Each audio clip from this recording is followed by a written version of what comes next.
Okay, so here we're going to talk about the capital markets. And to my immediate left is Tu Nguyen. Tu is the Deputy CEO of Asset Management, and her teams are responsible for managing all of the equity and fixed income mutual funds, both local funds, offshore, ILP, as well as segregated accounts for institutional investors. And then to her left is Linh Vu. Linh is our head of research, and so she manages the team of sector analysts that ultimately serve not only Tu's team, but also many of our other investment teams across the organization. Now, the purpose of this panel is really to focus on the equity market, to talk about what's going on, more importantly, what we think will go on in the future, and so hopefully, given what's going on in the market year to date, people have some good questions. All right, so Linh, we'll start with you. What has happened with the market this year? First of all, hello everyone, and thank you for joining our conference this year. I'm very glad. I think I'm the first lady who speak in this conference from the beginning, after all of the gentlemen, not the best, but the first to speak. So what happened to the stock market this year? Let's take a quick look at the stock market. This year has been remarkable and very unique year for the VN Index, Vietnam stock markets. This shows the year-to-date performance of the index.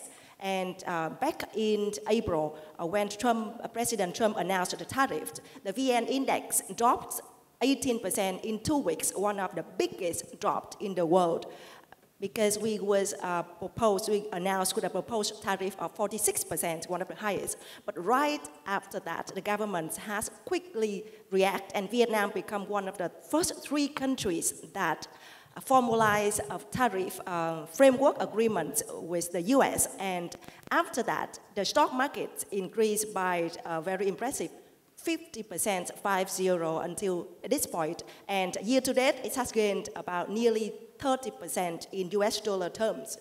That is a remarkable turnaround, but it's also unique in a sense that if we take out a certain group of stocks, the market has not doing that great. Without Galax and Vingroup, the index only increased by about 10%. And by saying Galax and Vingroup, we refer to a group of stocks, 4 stocks of Vingroups, and about 8 companies listed on related to Galax. We look at the markets overall. Then now we take a deeper dive into the sector performance. The first thing I would like to remind is that Vietnam is a very concentrated market. At this point, bankings account for about 35% of the index overall, and the real estate account for about 25%. So overall, the 2 bankings and real estate sectors account for nearly 60% of the entire index. And the performance year to date has been driven by real estate. Real estate has increased more than 150%, and it's driven by Vingroup, as we mentioned earlier. Vingroups increased like 4 or 5 times, and industrials is also doing well. It increased now 40%, driven by Galax. Some of the stocks in the groups also increased 4 or 5 times year to date. Another group is the brokers. But look at the performance. We also look at the liquidity. Some of the stocks, for example, Vingroup right now is the biggest with the market cap of about 30 billion, but the trading volume of the stock is quite thin. Only about 5 to 10 million US dollar per day, and mostly traded by the retail investors. The top 3 sectors best performing is real estate, industrials, and brokers. Brokers is strong because the liquidity has been improving. This year, at some point, to 2.5 billion trading value per day. This is the highest level in ASEAN. And it's supported by the upgrades we mentioned earlier, and also the strong performance of the stock markets also benefiting the prop trade. Compared the performance and the growth forecast for this year, you can see that only real estate, materials, brokers and a bit of banks have performed well. For the rest of the markets, it has been uneven. The forecast, the earnings looks quite strong and solid, but in terms of the performance, it had not gained that much year to date. Okay, so Lynn, thank you for that. In terms of looking at what 2025 has been like, you and your team manage the portfolios, and in the past, we've really highlighted how active management really has been the great way to get access to the equity market in Vietnam. This year, as Linh mentioned, it's really been driven by two conglomerates, Vingroup and Gelex. We don't really own much of those in most of our funds. How does that impact the way you think about kind of the active-passive debate? Historically, you and your team have delivered alpha nearly every year, oftentimes double digits. This year, let's just say, hasn't been as great for us.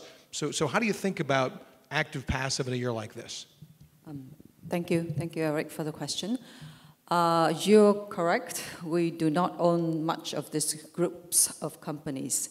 And therefore, if you look at Ling's earlier slide, the market's performance has been very narrow.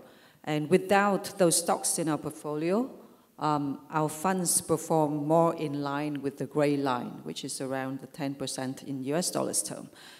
The reason why we do not own this group of companies is because we think there is a disconnect between fundamentals and their stock prices. Our investment philosophy has always been to deliver superior long-term risk-adjusted returns to our investors through bottom-up stock picking based on fundamentals with an emphasis on business model, management quality, sustainable earnings, balance sheet strength, and basically those are the key criteria and obviously, the last criteria is reasonable valuation. So in selecting our portfolio, we're very confident about our portfolio. We have a good portfolio of 25 to 26 stocks with earnings growth for 2026 in the range of 17 to 18%, while trading at just 9 to 10 times forward PE.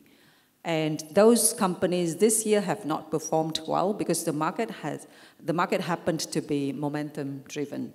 And while some of, even the peers of ours have been pressured to buy into the large conglomerates, they have to, unfortunately, sell out of some good companies, pressurizing the valuation of such companies. So we've suffered a bit in terms of the relative performance, but with performance still hovering around 10% in US dollars term, we still think that is still a decent year for us.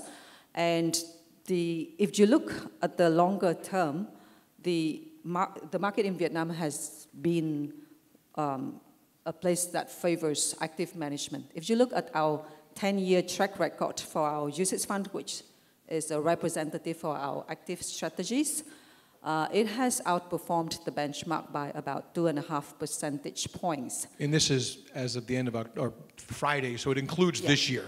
Yes, exactly. So this is until the end of last week, and is on a 10-year annualized return basis. And it outperformed the passive strategies even more significantly, as you can see on the chart.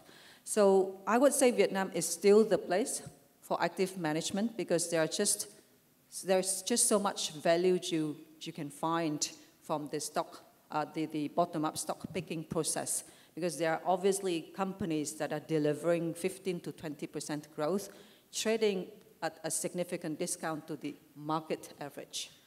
And the long-term history of this fund has shown us that I think there's still value to fundamental investing in Vietnam. Thank you. So Linh, as we think about, you kind of shared what's going on in 2025, what does earnings look like for the market in 2026 and going forward?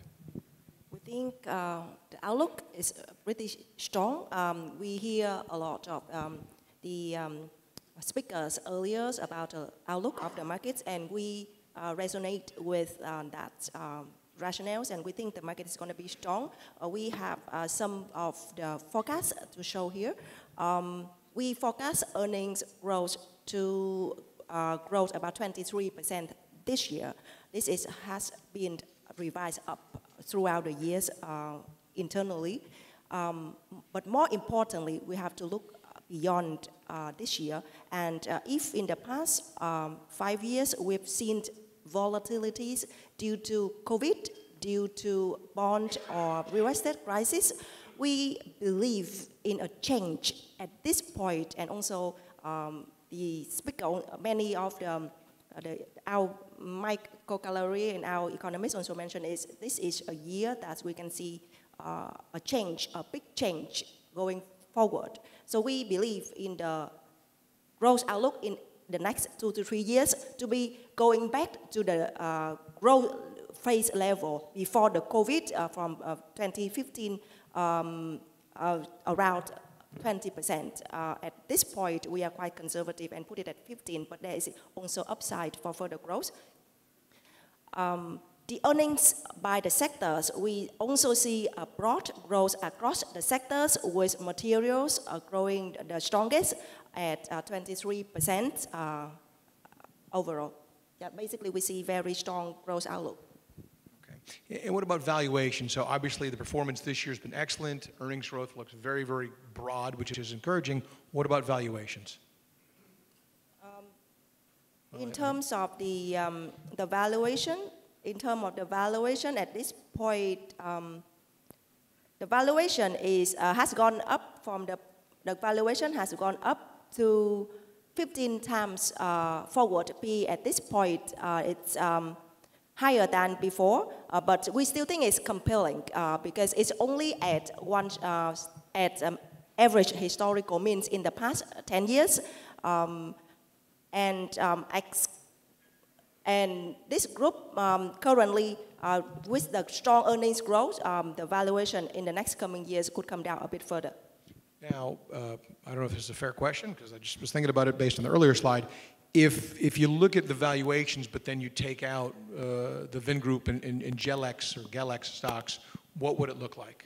It will come down significantly. If you see the Vin Group and Gelex right now together account for about 25% of the index, and some of the stocks in those groups has increased like 4 or 5 times in value until this point. Then if you strip out those, the valuations can come down to 10.5 times PE, significantly lower. So kind of the broad market, including everything, is 15, but if you strip those out, you're looking at a historically attractive 10.5. Yeah, and just for comparison, our usage funds PE valuation for forward PE is only 9.4 times. So, you know, as you kind of missed out on Vin Group, if you're building a portfolio today, you'd be buying what you own as opposed to chasing what just did well. Okay. And then I think you fast forwarded a bit. You know, in terms of valuations, what does it look like by sector? Apart from looking at the markets as overall, we look at different criteria for valuations. The sector valuations, if you, this showing the valuation in 5 years compared to 5-year historical average. And the dot is the current valuation level in terms of PE. And the red lines is the average, 5 years average. And the bars you see is the standard deviation, 2 standard deviation, plus and minus around that mean. And if you look at the right-hand side of the charts, is showing the brokers, real estate and materials. Those has increased quite significantly year to date. So it's no longer it's more expensive than it used to be, and those are the sectors on above historical average. But if you look at the other side of the charts, the industrials and energy, insurance are quite cheap relatively to this historical average. Anything in the middle, including consumer staples, utilities, information technologies, healthcare, relative somewhere around the mean. This is one aspect we look at, but we usually look at various criteria. Another way for us is also looking at PEG, because PE should always be looked in relations with the growth, long-term growth, and we compare this with return on equity to show some of the attractive sectors. This shows us that IT, technology, consumers, healthcare, banks, and materials are also quite attractive sectors to look at this point. All right, thank you, Lynn. So too, if you think about the charts that Lynn just showed, and earnings look pretty good, valuations across most of the sectors look pretty good, how does that impact kind of where you focus your energy? You know, are there specific themes that are impacting your stock selection? Thank you. So we do work very closely with the research team, and we are bottom-up stock pickers, so we discuss more on the stock-by-stock discussions in selecting the best companies for our portfolio. But when we review, all the buy ideas for next year, I would say three distinct themes do jump out. And the first one is about consumer companies. I think as you've heard from our chief economist earlier, that retail sales growth would be a key growth driver, a key economic growth driver for Vietnam next year. And from observing the results of our consumer companies, we've started to see signs of recovery. And there are some consumer companies in our universe that are experiencing clear market share gain. These are the retailing companies that are benefiting from modern trade overtaking general trade. There are also companies who have achieved economies of scale and seen stark improvement in their operational efficiencies. For instance, these are the companies, the retailing chains that are seeing EBITDA margin move from 0 or 0.5% to 2%. And you can see that drops directly to the bottom line and benefiting them with a very significant earnings growth. An example of that is Mobile World, which is seeing great growth in their grocery chain and are seeing 55% earnings growth this year and about 25 to 30% earnings growth next year. So in this theme, we like companies like Mobile World and FRT for their Longcho pharmacy chain and P&J. Out of the three names I mentioned, the two will be presenting on our consumer panel tomorrow. The second theme that I'd like to mention is the banks. The banks obviously are the backbone of a fast-growing economy, and obviously you hear from previous speakers that we are turbocharging economic growth. The government is giving very ambitious target of 8 to 10%. And in order to achieve that, the banks will have to also accelerate their credit growth. And the government is accommodating that by removing the so-called credit growth quota, which we think will benefit the larger, better run and better capitalized banks. So that's not equally beneficial to everybody? We don't think it's equal. Yeah. So it definitely benefits the banks that we have in our portfolio, such as Techcombank and MB Bank, to a certain extent, Vietcombank and ACB. Techcombank and MB Bank, for instance, are generating growth next year upwards of 18%. That's higher than our bank's average growth of 16%. And they are trading at somewhat reasonable valuation as well, which is like basically at below market average. So the market average at the moment, the forward PB is 1.5 times, which is one standard deviation below their mean. And these banks are trading at that level or even lower. So to us, those are really good picks for the banks.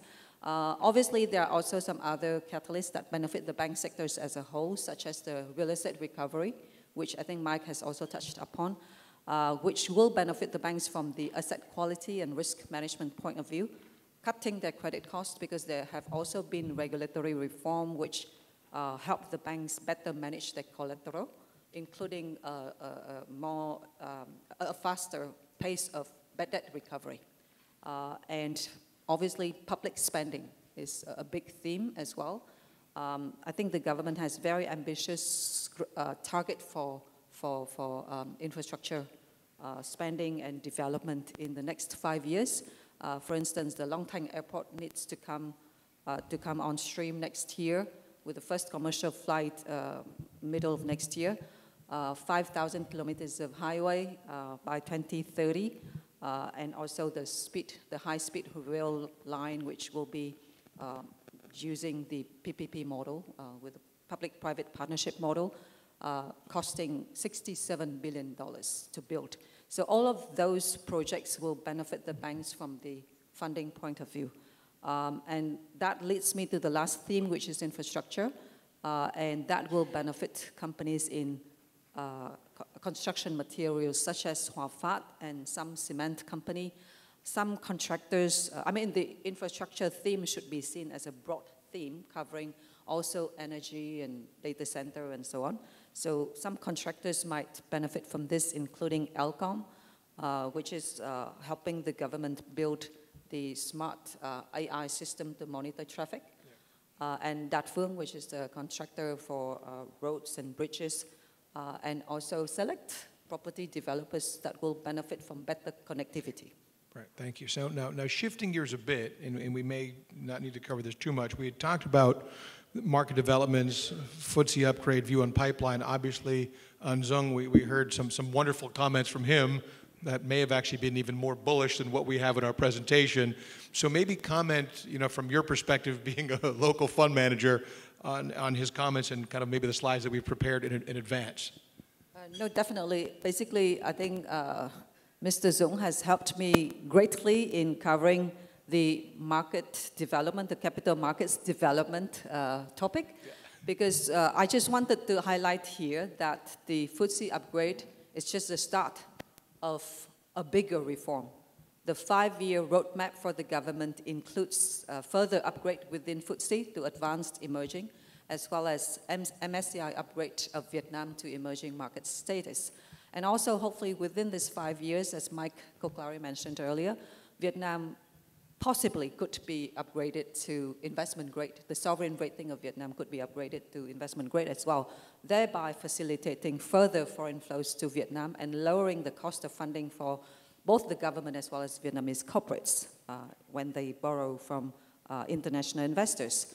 But another aspect, which again has also been addressed by Mr. Zung, is the return of the IPOs. Because when we are asked by many foreign investors about, local and foreign investors about what will make the market more attractive, it is to us to bring more so-called listings to the market, more companies, more investment opportunities to investors in general. And we've seen this IPO wave come and go in the past. The last time it hit us was in 2018 when there was a big slew of companies coming for privatization, IPO, and listing. But since then, it dried up. And we've only started to see the flow of IPOs come back this year with a very big Techcombank Securities, $4 billion listing. The IPO size was about 11% of that, but I think it's basically a good addition to the market. We need more diversified market. As Linh pointed out earlier, the banks and property sector account for 60%, and that's not very representative of the country's economic dynamism. There are more sectors contributing to economic growth, and they should be better represented on the stock exchange. With the pipeline that we presented here, there are a couple of fintech companies. There are some FDI companies, as Mr. Zung also pointed out, the government's effort in changing the regulations to facilitate the listing of foreign-owned enterprises within Vietnam. And there are obviously within the table, there are a couple of companies that will contribute to even new sectors, like F&B sector. We haven't seen a lot of F&B listing, but in the next 5 years, there will be Highlands Coffee and Golden Gate and so on. So we're just looking as an investor in the market for the last 23 years. We're just looking forward to more and more opportunities to bring this long-term alpha to our investors. Yeah. Thank you. And I think one of the things is two highlights is making sure the stock market looks more reflective of the overall economy. So not everything moves up in a straight line and not everything is perfect. So as you think about managing the portfolio, as you think about buying companies, what are the risks that are still out there that keep you awake at night? For stock investors, to us, the biggest risk at the moment to watch, one of which has already been mentioned by Mike, which is the currency. But to me, I would also be, these two are very interlinked. So the interest rate and FX rate in Vietnam usually are the factors that the market is very sensitive to. So if you see a large depreciation in the currency, the market may react negatively to it. Even from local investors? Yes, because it's seen as a sign of instability. The government, basically has a goal to manage the currency within 3 to 5% band around the US dollars. But obviously, the US dollars has weakened this year. So it's the first time that you see on the currency chart that the Vietnam's currency has decoupled from the ASEAN currencies. In the past, we depreciated less than the ASEAN currencies, but this year the ASEAN currencies have appreciated against the US dollars while we continued to depreciate. And that's a sign that's interpreted as a worrying sign for stock investors. But for interest rate, as you can also see from the chart here, it seems that the deposit rate now is at an almost all-time low. And the government keeps it that way for the purpose of spurring economic growth. And they will continue and try their best to maintain that a very conducive monetary stance. I just want to interrupt you for 1 second, because if you go to other markets in the world and you tell someone that interest rates at the banks are at all-time low and you're getting 4.7 or 5%, people look at you like you're crazy. Because if you go to Thailand, you're getting, I think, 20 basis points, or you go to the US, I think you owe them money. And so it is one of those things that is very unique to Vietnam, that right now, if you go to a very high-quality private bank, you'll get 5% on a one-year term deposit. And so it is something that, as investors, we need to make sure we're looking at it, because that's the hurdle. So when people look at interest rates in Vietnam, don't really look at the government bond rate. It's more about what is the term deposit rate in the banks. Yeah, so with that deposit rate at this low level, there's a risk that the government may decide to tighten it a bit and increase their policy rates, and thereby affecting the lending rates by 50 to 100 basis points. There are various forecasts for that increase, but the trajectory is what will affect the stock market, I think. All right. Any additional risks? I'm sorry? Any additional risks? Well, I'll tell you what, I will ask the question that Mika asked. So Mika earlier asked the question about, last week the stock market plunged, I think, 5.5% because there's a report on the bond market, and I think the report was from like 2015 to 2023. So it was a backward-looking report that was just released today, about 10 years ago. And the report itself was also dated in August or September. So it's already an outdated report that was only recently released, and it refers to backward-looking matters that are already being addressed by the government.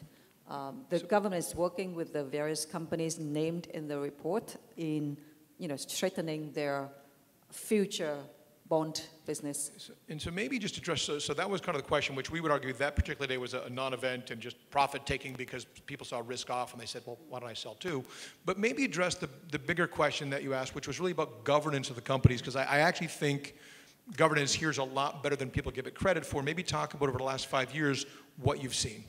Right. So you should have asked Mr. Dũng this question also, because he's from the regulator. By the but way, obviously, blame the moderator. That's a new thing. But obviously, we have seen marked improvements in the governance of companies here, thanks to the regulator, also increasing the disclosure and disclosure standards in general. In fact, I think the regulator is making the listed companies publish. Starting with the VN 100, which is the largest 100 companies, but now they are making all listed companies disclose information in both languages, English and Vietnamese. And the adoption of IFRS is underway. I think some companies have already started voluntarily adopting the International Financial Reporting Standards, with the government, I think, eventually making it compulsory maybe in a few years' time, 1 or 2 years' time. And so I think that, and Basel II standards are already also being adopted by most banks. So I think the governance standards overall has improved a lot for companies, for listed companies. So we're out of time, as the red thing tells me. It says time's up, but I hate ending on the whole what is the risk part. I always prefer to end on something positive. So for each of you, maybe as people leave here and we're going to give a lot of information to them, what's the one thing you want them to remember from this panel? For me, I think I believe in stronger earnings growth momentum, because I look at companies in Vietnam, the listed companies. Our coverage is right now 120% and 20 companies, and it represents for 95% of the VN index by market cap. And based on our forecast, the strong earnings outlook, earning outlook should be around 15 to 20% in the next coming years, and the qualities of the earnings is also improving. This is, for me, is showing that the investment opportunities for investors and the stock markets will reflect similar level of gains to the earnings growth and the quality of the earnings growth. So at this point, if we overly cautious, given that it seems normal for people to be cautious when after the markets rally for 30%, but it could risk us missing opportunity. Thank you. Tu? I just want to go back to the first question you asked me about the active-passive debate, and I have to acknowledge that we do offer passive strategies, but I'm still a strong believer in active strategy within the Vietnam market. And I would, if I could leave a word of advice to our investors, don't lose hope in active strategy within Vietnam yet, because it still offers lots of opportunities. Looking at how cheap some of the very good companies are, while delivering 18 to 20% growth annually in the next 2 years. So I think that there's a great amount of opportunity for investors at this point. You have not missed the boat, even though the market has gone up 30%. If you choose an active fund that focuses on selecting the best fundamental companies in Vietnam. All right. Well, Tu and Linh, thank you so much. I really appreciate it.